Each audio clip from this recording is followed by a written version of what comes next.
사도 바울이 복음이 대체 뭐냐라고 딱 정의하려고 할 때 말이죠. 정말 흥미로운 방식으로 시작합니다. 그냥 이것이다 하는 게 아니라 예수님을 두 가지 완전히 다른 관점에서 묘사하는 것부터 시작해요. 그래서 오늘은 로마서 1장 3절에서 4절, 정말 짧지만 기독교 신학의 핵심이 다 들어있는 이 구절 속에 숨겨진 비밀, 같이 한번 파헤쳐 보겠습니다.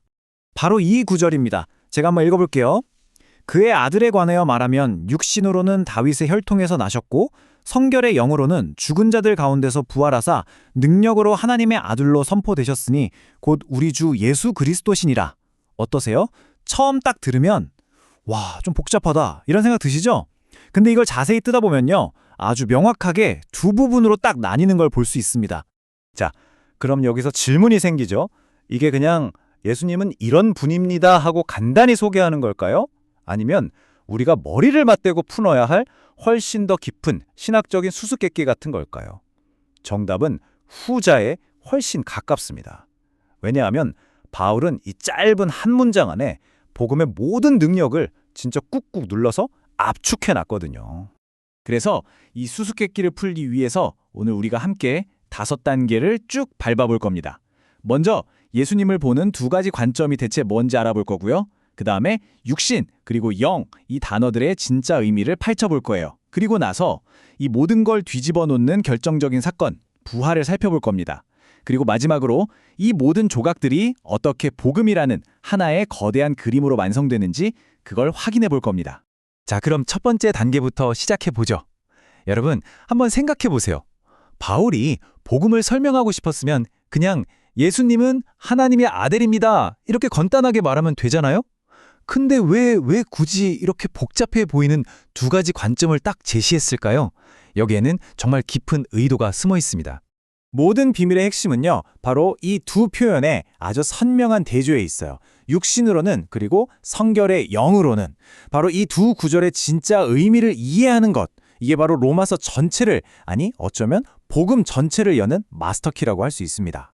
좋습니다. 그럼 그 마스터키의 첫 번째 부분부터 맞춰보죠. 육신으로는 다윗의 후손이었다. 이 말이 대체 무슨 뜻일까요? 육신으로는 이 말을 들으면 보통 뭐가 떠오르세요? 아마 많은 분들이 우리의 이런 인간적인 몸이나 아니면 연약함, 뭐 이런 단어들을 떠올리실 거예요. 굉장히 익숙한 표현이죠. 근데 바울이 여기서 의도한 깊은 의미는요, 우리가 평소에 생각하는 거랑은 조금, 아니 어쩌면 꽤 많이 다를 수 있습니다. 보통 이걸 어떻게 생각하냐면 예수님의 인간적인 몸, 아니면 죄성을 가진 우리 같은 본성, 또는 그냥 간단하게 육체랑 영혼을 딱 나누는 그런 이원론적인 개념, 이렇게 생각하기가 정말 쉽죠. 하지만 바울의 의도는 그것보다 훨씬 더 깊습니다. 자, 원문을 분석한 자료를 보면요, 바울이 여기서 몸이랑 영혼을 나누는 그런 얘기를 하는 게 아니라는 거예요.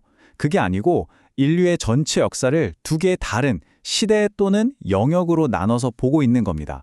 신학자들이 이걸 좀 어려운 말로 구속사적인 관점이라고 부르는데요. 쉽게 말하면 이런 거예요. 인류 구원의 큰 역사의 이야기 속에서 지금 이게 어느 시대에 속한 이야기인가, 바로 이 질문을 던지는 거죠. 그러니까 바울이 말하는 육신의 영역이라는 건 바로 옛 언약의 시대를 의미하는 겁니다. 이 시대는 뭘로 정의되냐면 인간적인 혈통, 즉 다윗의 후손이라는 정체성, 그리고 우리 모두가 뼈저리게 경험하는 그 연약함과 죽음, 또 율법 아래에서 살아가는 삶, 이런 것들로 정의되는 시대죠. 정말 놀라운 건 예수님께서 바로 이 연약하고 깨지기 쉬운 시대의 한복판으로 직접 걸어 들어오셨다는 사실입니다. 자, 그렇다면 이 연약한 육신의 시대와 선명하게 대조되는 새로운 시대는 과연 뭘까요? 이제 바울이 제시하는 큰 그림의 나머지 반쪽, 성결의 영으로는 하나님의 아들이라는 관점으로 넘어가 보겠습니다. 이 표를 보시면 두 영역의 차이가 그냥 한눈에 확 들어오죠? 한번 보세요. 언약의 기준으로 보면 육신은 옛 언약, 영은 새 언약이에요. 그리고 본질은요, 연약함과 죽음에서 능력과 생명으로, 혈통은 인간적인 것에서 신적인 것으로 완전히 바뀝니다. 그리고 가장 결정적인 차이, 이 두 시대를 가르는 사건이 뭐냐? 바로 지상에서의 탄생과 죽음으로부터의 부활로 나뉜다는 거예요. 이건 그냥 좀 나아진 정도가 아니라 완전히 새로운 차원의 존재 방식이 열렸다는 뜻입니다. 그래서 여기서 말하는 성결의 영은요, 우리가 보통 생각하는 성령님 한 분만을 딱 지칭하는 걸 넘어선다는 거죠. 이건 훨씬 더 큰 개념이에요. 바로 예수님의 부활을 시작된 새로운 시대 그 자체, 부활의 능력으로 모든 것이 재정의되는 새로운 현실, 이걸 가리키는 아주 거대한 표현인 셈입니다. 그렇다면 말이죠, 이 낡고 연약한 육신의 시대에서 이 강력하고 새로운 영의 시대로 넘어가는 그 결정적인 전환점, 그 분기점은 과연 뭘까요? 바울은 한치의 망설임도 없이 단호하게 말합니다. 그건 바로 부활이라고요. 정말로 바울 신학의 심장에는 언제나 이 부활이 뜨겁게 뛰고 있습니다. 부활은 그냥 죽었던 사람이 다시 살아난 그런 신기한 사건이 아닙니다. 그 이상이에요.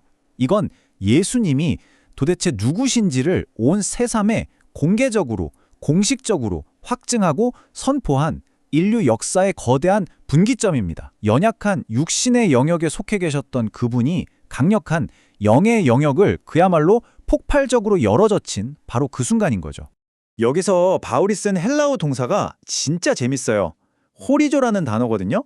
이게 무슨 뜻이냐면 결정하다, 임명하다, 그리고 공개적으로 선포하다, 이런 뜻을 다 가지고 있어요. 우리가 저 멀리 보이는 지평선을 영어로 horizon이라고 하잖아요. 바로 거기서 온 말입니다. 그러니까 아주 명확한 경계선을 쫙 긋는다는 그런 느낌이죠. 자, 이제 정말 중요한 핵심이 나옵니다. 잘 들어보세요. 예수님은 부활을 통해서 하나님의 아들이 되신 게 아니라는 겁니다. 이게 진짜 중요해요. 그분은 영원 전부터 이미 하나님의 아들이셨어요. 비유하자면 이런 거죠. 왕자는 태어날 때부터 왕자잖아요. 하지만 대관식을 통해서 온 세상에 이 사람이 이제부터 왕이다 라고 공식적으로 선포되고 임명되는 것처럼요.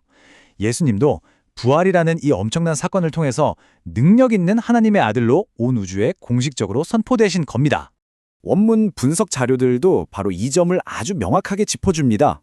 이건 예수님의 존재 자체가 바뀐 그런 어려운 말로 존재론적 변화가 아니라는 거예요. 그게 아니라 인류 구원의 역사라는 큰 무대 위에서 그의 지위가 공식적으로 확인된 구속 역사적인 확증이라는 거죠. 더 쉽게 말해볼까요? 그의 신분증 자체가 바뀐 게 아니에요. 이미 왕이셨으니까. 대신에 그의 공식적인 직책과 권위가 온 세상에 널리 공표된, 뭐랄까 취임식 같은 거죠. 자, 그럼 이 모든 어떻게 보면 좀 복잡해 보이는 신학적인 분석이 궁극적으로 뭘 의미하는 걸까요? 바울은 아주 간단하고 힘있게 말합니다. 이것이 바로 복음이다. 자, 이제 흩어져 있던 모든 조각들을 한번 맞춰보죠. 첫째, 예수님은 육신의 세계, 즉 인간의 연약함과 죽음이 지배하는 세상 속으로 들어오셨습니다. 다윗의 후손으로요. 둘째, 예수님은 영의 세계, 즉 부활을 통해서 신적인 능력의 영역에서 만물의 왕으로 공식 선포되셨습니다. 하나님의 아들로요. 그래서 결론이 뭐냐? 이 두 가지 현실, 연약함과 강함, 인간이심과 동시에 하나님이심, 이 모든 것을 자신의 존재 안에 품고 계신 예수님의 정체성, 바로 그것이 바울이 자기 목숨을 걸고 전했던 복음의 심장이라는 겁니다. 이제야 바울이 왜 조금 뒤인 16절에서 그렇게 자신 있게 선포했는지 이해가 되시죠? 내가 복음을 부끄러워하지 않는다. 왜냐하면 이 복음은 모든 믿는 사람에게 구원을 주시는 하나님의 능력이기 때문이다. 바로 그 능력의 근원이 바로 여기에 있었던 겁니다. 결국 복음의 능력을 이해한다는 건 다른 게 아닙니다. 바로 우리 주 예수 그리스도의 이 이중적인 정체성을 제대로 아는 것과 같아요. 가장 연약한 인간으로 우리 곁에 오셨지만 죽음을 이기는 부활의 능력으로 모든 것 위에 승리하신 분. 바로 이 사실이야말로 우리에게 구원을 주는 그 강력한 능력의 원천인 것입니다. 그렇다면 마지막으로 여러분께 이런 질문을 한번 던져보고 싶습니다. 만약 이것이 복음의 능력이라면 이 복음을 믿는다는 것은 우리 각자에게 과연 무엇을 의미할까요? 그냥 머리로 아, 그렇구나 하고 동의하는 것을 넘어서서 이 사실이 우리의 오늘, 우리의 삶을 어떻게 진짜로 바꾸어 놓을 수 있을까요? 이 질문에 대한 답은 아마 우리 각자의 몫이겠죠.